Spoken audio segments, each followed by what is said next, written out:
아모 8장 1절에 11절 언급합니다. 예수는 감람산으로 가시니라. 아침에 다시 성전으로 들어오시니 백성이 다 나오는지라 앉으사 그들을 가르치시더니 서기관들과 바리새인들이 음행중에 잡힌 여자를 끌고 와서 가운데 세우고 예수께 말하되 선생님이여 이 여자가 간음하다가 현장에서 잡혔나이다. 모세는 율법에 이러한 여자를 돌로 치라 명하였거니와 선생은 어떻게 말하겠나이까. 그들이 이렇게 말하면 고발할 조건을 얻고자 하여 예수를 시험함이로라.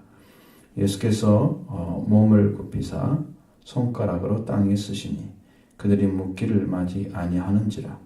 이에 일어나 이르시되 너희 중에 죄 없는 자가 먼저 돌로 치라 하시고 다시 몸을 굽혀 손가락으로 땅에 쓰시니 그들이 이 말씀을 듣고 양심의 가책을 느껴 어른으로 시작하여 젊은이까지 하나씩 나가고 오직 예수와 그 가운데 섰는 여자만 남았더라. 예수께서 일어나사 여자 외에 아무도 없는 것을 보시고 이르시되 여자여 너를 고발하던 자들 그들이 어디 있느냐? 너를 정죄한 자가 없느냐? 대답하되 주여 없나이다. 예수께서 이르시되 나도 너를 정죄하지 아니하노니 가서 다시는 죄를 범하지 말라 하시니라. 아멘. 성경을 보면 여러분들이 읽어지죠? 우리가 이제 53절, 7.53절부터 연결이 되어져야 맞겠습니다. 그죠? 내용이 같은 거니까. 근데 거기에 가로가 젖어 있죠. 그렇죠? 이것은 없는 성경도 있다는 거예요. 없는 성경. 성경을 맨 처음에 만든 것이 원본이 있겠죠. 원본. 그 원본이 있는데 그 원본을 오늘날처럼 오래 기록할 수 없어요. DVD에 구워놓을 수도 없고 그때는 양피지나 그런 거 있어요. 여러분 그냥 나무나 이런 거 있잖아요. 대나무나 이런 게 써놔야 되기 때문에 잉크가 좋겠어요? 그렇지도 않아요. 그러니까 그게 죽겠죠. 색깔이 사라지겠죠. 그러니까 필사를 계속하는 거예요. 그러다 보니까 이 성경이 어떤 성경은 제대로 써놓기도 하고 어떤 사람은 잘못해가지고 글자가 하나씩 틀리기도 하고 그럴 수도 있어요. 또 어떤 사람들이 또 이렇게 그렇게 하면서 이렇게 첨가할 수도 있는. 예수님의 말씀인지 아닌지 모를 그런 내용도 첨가될 수 있다는 거죠. 필사자에 의해서. 그래서 사본들마다 다른 점들이 몇 군데가 있다. 성경에 보면 몇 절 해놓고 없음 이런 거 봤죠? 없음 이렇게 써 있잖아요. 그게 원래 그 절수에 들어가 있기는 한 것 같은데 어떤 성경은 빼놓고 썼어요. 그것을. 그래서 똑같지 않으니까 없음 해놓고 나중에 각주를 만들어서 다시 써놨어요. 여기도 지금 가로쳐놨기 때문에 그런 위험성이 있는 말씀입니다. 자, 예수님께서 감람산을 왔다 성전으로 가셨다고 그랬어요. 성전. 아침에 성전. 지금 헤롯 성전이 있잖아요. 예수님 시대에는. 백성들이 이제 예수님께 나오니까 예수님이 말씀을 전했습니다. 여기는 이제 안식이란 말이 없기 때문에 안식일의 문제 아니죠.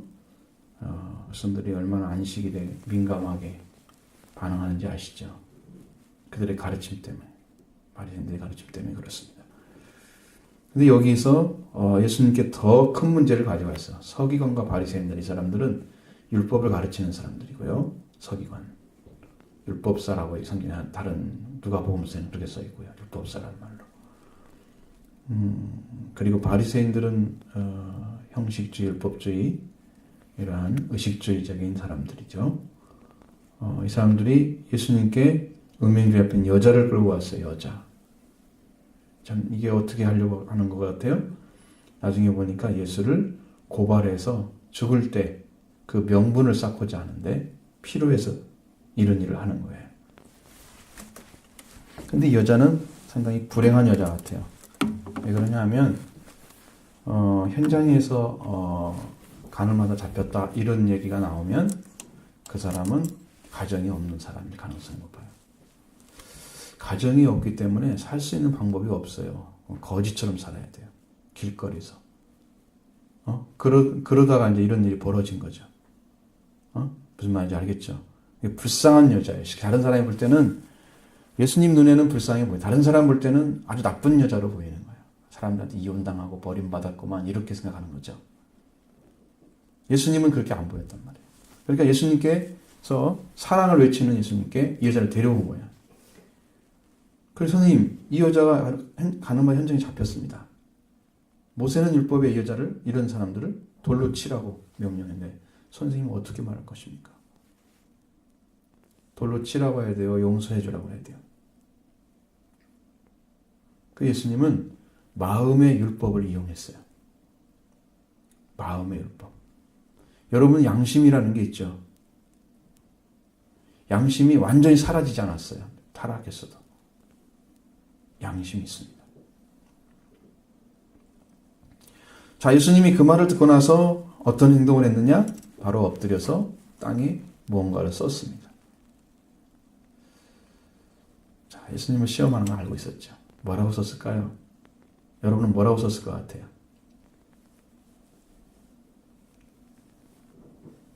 너는 죄 안 짓니? 그렇게 써놨을까요? 뭐라고 썼을 것 같아요? 도대체 이해가 할 수 없는 부분이지만 여기 보면 예수님이 말하는 사람들은 죄에 대해 썼을 거라 그래요. 무슨 땅바닥에다 손가락으로 쓰시고, 자, 그 옆에 봤던 사람들도 봤을 거죠. 다른 못 봤더라도 하나 봤을 거 아니에요? 그렇죠? 그 예수님이 일어났습니다. 땅바닥에 뭐가 쓰시니까 더 이상 말하지 않고 있다가 예수님이 일어나셔서 이제 너희 중에 죄 없는 자가 먼저 돌로 치라. 이 말을 했어요. 돌로 칠 수 있는 사람은 죄가 없는 사람이야만 가능하다는 거예요. 여러분들이 다른 사람이 잘못한 거 막 비난하고 욕하고 그럴 수 있잖아요. 그럴 때 여러분들 가운데는 죄가 없어서 그렇게 하는가요? 여러분은 조그마한 죄도 안 짓고 그냥 아주 무음해서 흠이 없이 살아서 다른 사람한테 너는 죄가 있고 어쩌고 이렇게 얘기할 수 있는 건가요? 자기를 아는 사람들은요, 다른 사람 정죄하지 않아요. 자기를 모르는 사람은 다른 사람이 조금만 잘못해도 비난합니다. 막 퍼붓죠.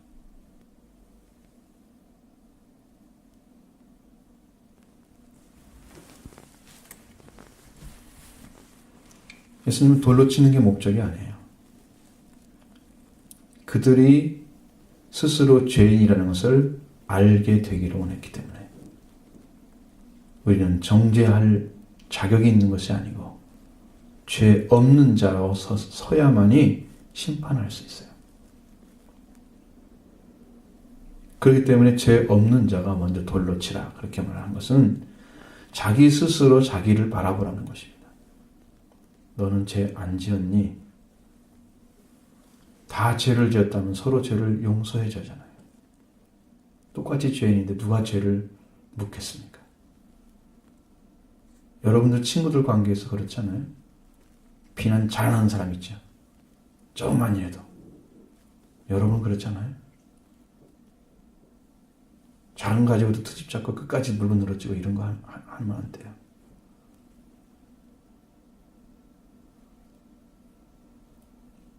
이 배운 사람들이잖아요. 바리새인 서기관들은. 응? 성경을 박사처럼 공부한 사람들이에요. 이건 박사급이에요. 이건 서기관들은. 랍비는 학사나 석사 정도는 돼요. 급으로 따지면 공부를 그렇게 한 사람들이란 말이에요. 석사 정도. 응? 그러니까 성경을 잘 알잖아요. 성경, 구약성경, 당신은 구약성경이죠.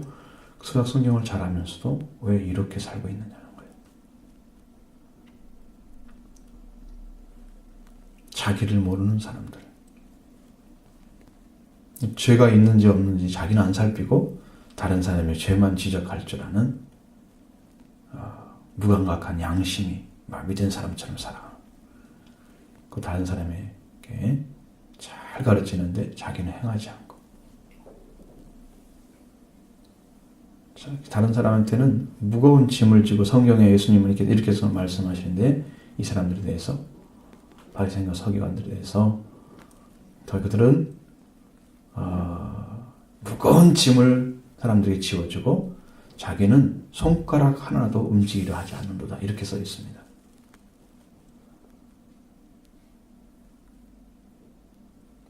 짐을 지어주는 사람은 같이 이렇게 힘내서 하나님 말씀을 이루어가자. 하나님 말씀을 행하자. 말씀과 함께 가자. 이렇게 얘기해 주는 것이 아니고 그 사람들 말씀에 뭘 잘못했는가만 지적해 주는 거예요. 그럼 다른 사람들이 힘들어 하겠죠. 같이 가자고 하면 힘이 나겠죠. 배운 지식이 있는 성경 아는 사람이. 그죠? 근데 반대로 해봐요. 얼마나 힘들겠어요. 그 자체가. 그렇게 하는 사람들이 이 사람들. 심각하죠. 그 말씀하신 예수님은 다시 엎드려서 몸을 굽혀서 손가락으로 땅에 쓰십니다. 이번엔 뭘 쓰셨을까요? 잘 모르겠죠. 죄를 짓는 것에 대해서나 아니면 누구나 죄인이라든가 그런 말을 써서 같은 높은데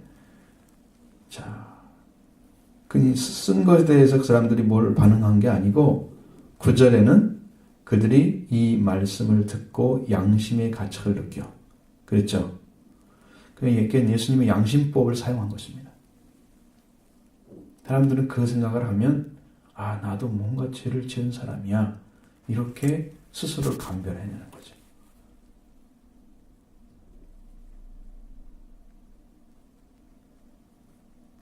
그래서 말씀을 듣고 양심의 가책을 느꼈다고 하는 것은 모든 사람들이 다 느낄 수 있는 것입니다.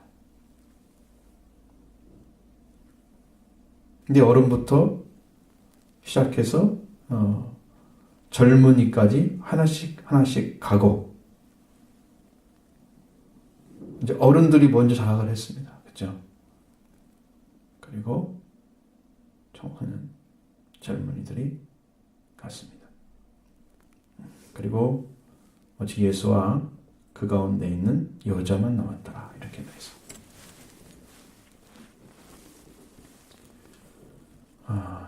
사람들은 죄를 지적해서 죄인이 되는 것을 좋아하죠. 그런데 예수님은 죄 없는 자가 돌로 칠 자격이 있다 그러십니다. 그리고 죄를 알고 자기 자신이 죄인인 것을 고백하기를 원하는 것입니다. 여기는 이 사람들의 양심의 가책을 느껴 갔다 그랬죠. 이 여자를 정죄하지 않고 사랑으로 덮고 있는 그 예수님을 발견했다면 여기에서 양심의 가책을 느낀 사람들이 그냥 뉘우치는 것이 아니고 죄인인 걸 고백하는 것입니다. 그것이 진짜 죄를 안 사람이에요. 그냥 양심의 가책만 받고 이렇게 갔다고 하면 그것은 회개한 게 아닙니다. 나도 이 사람과 똑같은 죄를 지을 수 있는 사람이고 과거에 어떤 죄를 지었던 사람이란 말이에요. 그것을 생각하는 거죠. 과거에 사로잡힌 사람들이죠. 그러나 현재 예수님이 죄를 용서하러 오시고 사랑으로 덮고 계신 그 사랑을 받을 수 있는 자리에 이 사람들이 섰어야 돼요. 그럼 예수님이 엎드렸습니다. 주님, 나도 살려주세요. 나도 죄인입니다.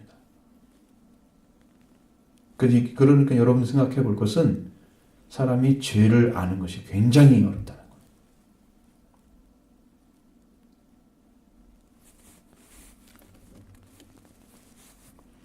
왜냐하면 사람들의 생각 속에, 우리 사람들의 생각 속에는 되게 이런 게 있잖아요. 여러분 자신들을 다른 사람에게로부터 방어하기 위한 나름대로 그게 있죠. 그러니까 다른 사람 나를 피해를 입히면 뭔가 나를 지키기 위해서 여러분 자존감이나 이런 게 세우잖아요. 그렇죠? 싸우죠. 왜? 내가 안 짓밟히려고 싸우는 거잖아요. 나 자신을 지키기 위해 싸우는 거잖아요. 그렇죠? 근데 이것을 가지고 여러분들이 죄를 용서하여 주시기 위해서 오신, 용서해 주셔야만 되는 우리가 용서받아야 될 대상이죠.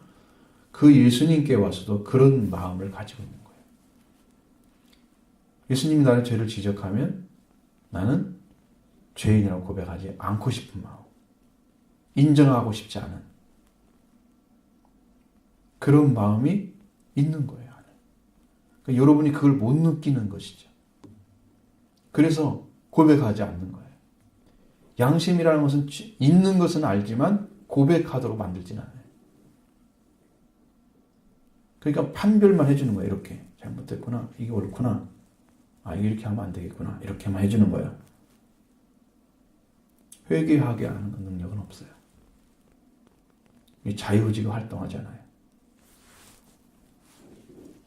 이 사람들도 그 말씀을 듣고 이렇게 행동에 옮겼잖아요. 예수님의 말씀 때문에 이들이 그렇게 한 거예요. 그러면 그 말씀에 선택하려면, 말씀에 대한 선택을 했다고 하면, 너희 중에 죄 없는 자 돌로 치라, 이렇게 하실 때, 내가 죄인이구나, 죄인인 것을 고백하는 것이죠.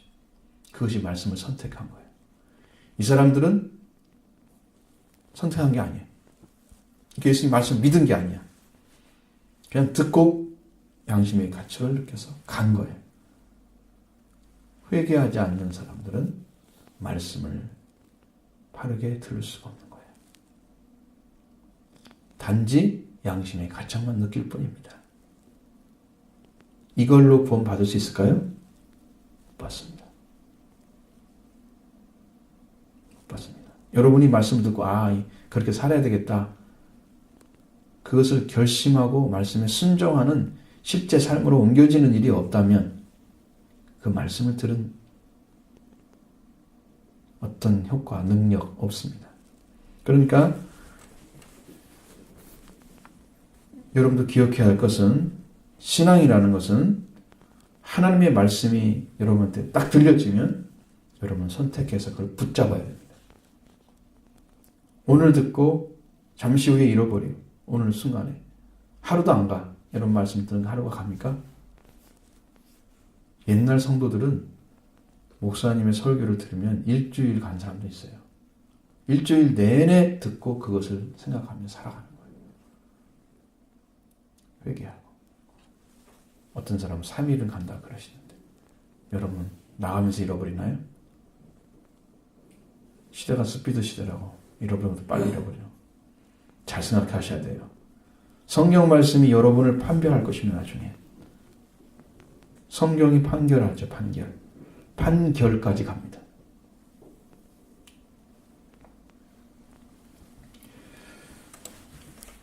이것까지 생각해야 돼요. 그러니까 여러분 말씀을 듣고 이 사람들이 갔다, 그게 중요한 게 아니라 예수님이 이겼다, 이게 안 중요합니다.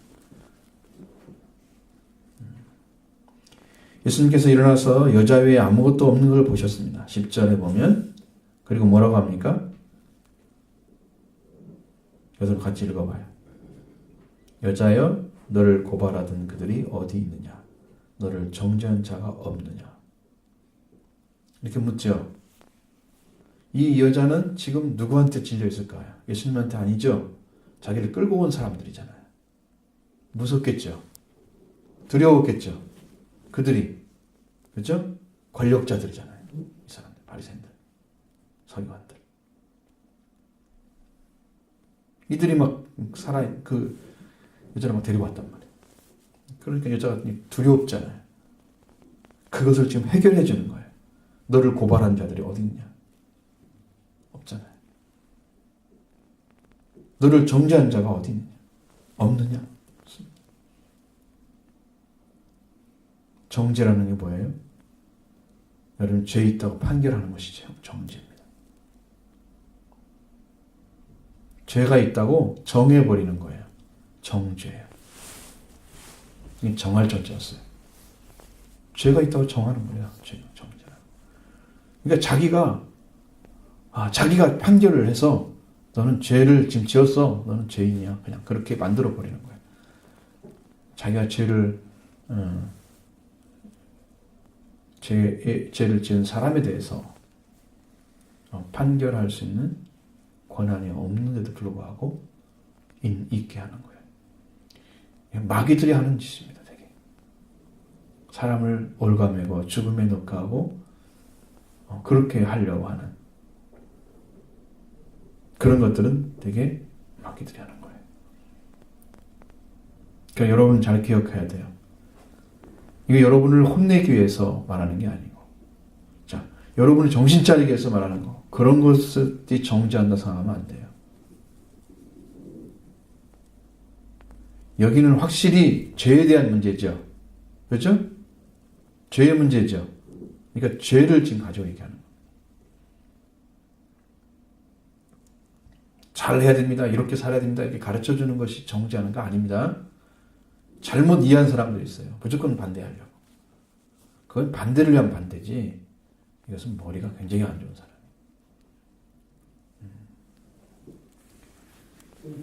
자, 그랬더니 여자가 뭐라고 합니까? 11절 대답하되 뭐라고 그래요? 주여 없나이다. 이제 사람으로부터는 해결됐죠. 사람으로부터 해결됐습니다. 그러면 이 여자한테 뭐가 남아있어요? 예수님이 죄를 용서해 주느냐 안 하느냐 이 문제잖아요. 그렇죠? 이제는 예수님이 죄를 판결할 수 있는 분이에요. 죄가 없는 분이기 때문에 죄가 없는 자는 돌로 칠 수가 있어요. 그냥 판결을 할 수 있다는 거죠. 예수님은 죄가 없으시기 때문에 판결할 수 있어요. 그런데 이 예수님이 만약에 정죄를 해버리면 이 여자는 진짜 죄인이 되는 거예요. 사람들이 정죄하는 것은 자기들에게 죄를 쌓는 거예요. 그 죄는. 사람은 죄를 더 뒤집어 씌울 수 있는 능력이 없어요. 이 세상의 법을 가지고 그렇게 해요. 그렇게 한 사람들 진짜 법에 걸리면 싹 걸립니다. 하나님께서 그거 가만두지 않아요. 거짓으로 위선으로 이렇게 하고 있는 사람들은 하나님의 위법이 있어요. 위법. 상위법이라고 그러죠. 응? 상위법이 있습니다. 상식도 안 통하는 사람들이 있다고요. 그 사람들은 거기 걸려요. 위험한 사람들이에요. 예수님이 뭐라고 말씀합니까? 같이 읽어봐요. 나도 너를 정죄하지 아니하노니 가서 다시는 죄를 범하지 말라 하시니. 그렇죠? 이렇게 말씀하시는 거예요. 나도. 다른 사람도 그랬지만 나도 너를 정죄하지 않는다라고 말씀하시는 거예요. 예수님은 정죄할 수 있는 능력이 있으십니다. 예수님은 심판할 권세도 가지고 계십니다. 아버지께서 다 주셨습니다. 사람을 심판한다는 것은 재판을 하는 건데 재판에서 죄가 있다는 것을 증명해내는 그래서 판결을 내리잖아요. 그 판결하는 분이 심판하는 자예요. 알겠지 무슨 말인지? 지금 판결할 수 있는 능력을 예수님은 가지고 계시는 거예요. 그런데 그 판결에서 정죄했다 안 했다? 죄 있다고 안 했죠? 그러면 죄를 인정하지 않는 것은 죄를 용서하는 것입니다. 죄를 용서하는 거예요. 정죄받지 않는 것은 정죄받지 않는 자, 허물, 죄사함 받고, 그렇죠? 허물과 죄를 정사함 받고 정죄받지 않는 자가 복이 있는 거예요. 왜냐하면 그 긍휼을 베푸신 거예요. 죄가 없어서 용서한 게 아닙니다. 죄가 있음에도 불구하고 죄를 죄라고 인정하지 않으신 거예요. 이것이 사랑입니다. 죄가 없는 사람한테 여러분 같이 잘 지내는 거 다 할 수 있습니다. 그렇죠? 여러분이 잘하는 사람은 잘할 수 있죠? 여러분한테 잘 먹을 거 사준 사람은 잘 사줄 수 있죠? 여러분도. 그런 마음 생기죠? 친하게 지내면 더 잘 지내고 싶죠? 그럴 수도 있습니다. 그 모든 사람들의 공통점. 그 여러분의 최악의 친구들 학교에 있죠? 여러분 보시기에. 그 친구들한테 여러분 싫어합니까? 아니면 그냥 멀리합니까? 아니면 상대도 안 합니까?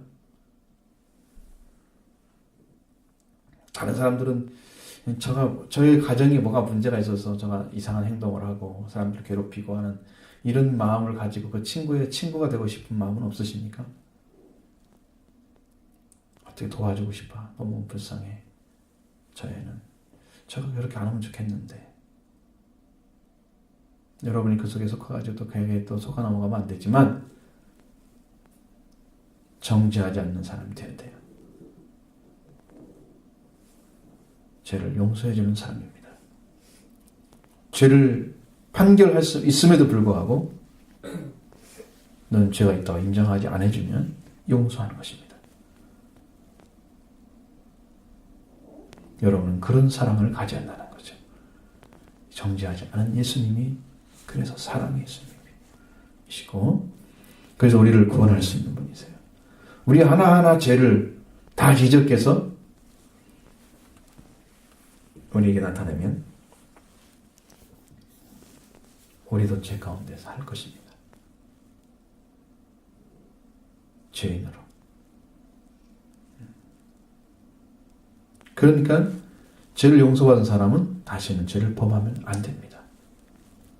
여러분 같은 죄를 반복하는 것은 어떻게 성경에 표현을 해냈냐면 돼지가 씻겼다가 다시 더러운 곳에 가는 것입니다.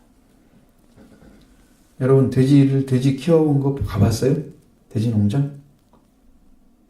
안 가봤어요? 몰라요? 돼지를 키워본 사람은 알아요. 꿀꿀꿀 하면서 덤비는 그 돼지 뭐라도 주고 그 더러운 뒤엄도 치워주고 이런 거 한 사람은 알죠. 돼지 아무리 여러분 씻어도 그 돼지가 가서 누울 때는 깨끗한 데가 찾아가 눕는 게 아니에요. 그냥 아무데나 변도 써놓잖아요. 그러니까 그러면서 막 뭉개지고 돌아다니잖아. 그 안에서. 그럼 다시 더럽혀져 있겠죠. 씻어놔도 도로 그 자리에 가는 거예요. 그러니까 더럽히는 거예요. 씻은 다음에 깨끗한 데 가서 살아야지. 그렇죠? 그것이 죄를 짓지 않는 것입니다. 그게 다시 죄를 범하는 자를 그렇게 하는 거예요. 개가 토하했던 것을 다시 먹는데요. 여러분 개 키워봤죠? 개 키워본 사람 많아요. 시골에서 개를 키워보면 자기가 토한 걸 도로 먹어요. 봤어요? 땅바닥에 떨어졌어도 도로 먹어요. 땅바닥에 토해놓고도 도로 그냥 핥아먹어요. 이 죄를 용서받기 위해서 다 회개를 했단 말이에요. 다 내놨어. 그런데 그걸 다시 도로 먹는 것을 얘기하는 거예요. 죄인의 모습이죠. 그렇죠? 우리는 죄를 용서받는다면 다시 죄의 삶을 생활을 하면 안 됩니다. 자, 죄를 용서하고 사랑해 주시는 예수님께 여러분이 오셨기 때문에 오늘 우리 청소년들도 어떻게 해야 됩니까? 죄를 용서해 주시는 예수님을 의지하십시오. 여러분의 죄는 이미 용서해 주셨습니다. 이것을 믿으면 여러분이 용서받는 거고요. 안 믿으면 안 이루어져요. 이미 용서했는데 용서를 받았다고 믿지 않기 때문에 죄 용서받은 것을 모르는 것입니다. 그래서 용서받지 않았다라고 생각하는 거예요. 이미 용서해놨어요. 아시죠? 믿으세요? 십자가에 달려서 이미 끝났어요. 죄는. 어린 양이 세상죄를 지고 가는 어린 양이라고 했잖아요. 세상죄를 지는 것이 아니고 세상죄를 제거하러 오신 분, 어린 양입니다. 예수님이. 요한복음 1장에 나와 있는 세상죄를 지고 가는 어린 양이 아니라 세상죄를 제거하는 어린 양. 세상죄를 다 제거했습니다. 그런데 우리 사람들은 여전히 죄 가운데 있습니다. 왜? 예수님 여러분 제사한 그 예수님을 여러분이 믿지 않기 때문에 죄가 용서가 안 된 거예요. 세상죄를 다 졌는데 다 가져갔는데 왜 우리 가운데 죄가 그대로 있다고 믿어요? 그 세상죄를 진 예수님을 믿으면 여러분도 그 순간의 죄를 사해 주시는 거예요. 용서해 주시는 거예요. 알았죠? 그럼 믿으세요? 네, 믿으셔야 돼요. 그래야 사라집니다. 주님은 그렇게 이미 해놨습니다. 우리를 장치를. 여러분들 정죄받지 않는 예수님을 깊이 마음에 영접하시고 그 사랑을 의지하시기 바랍니다. 그래서 주님과 함께 걸어가는 그런 믿음의 자녀들 되기 바랍니다.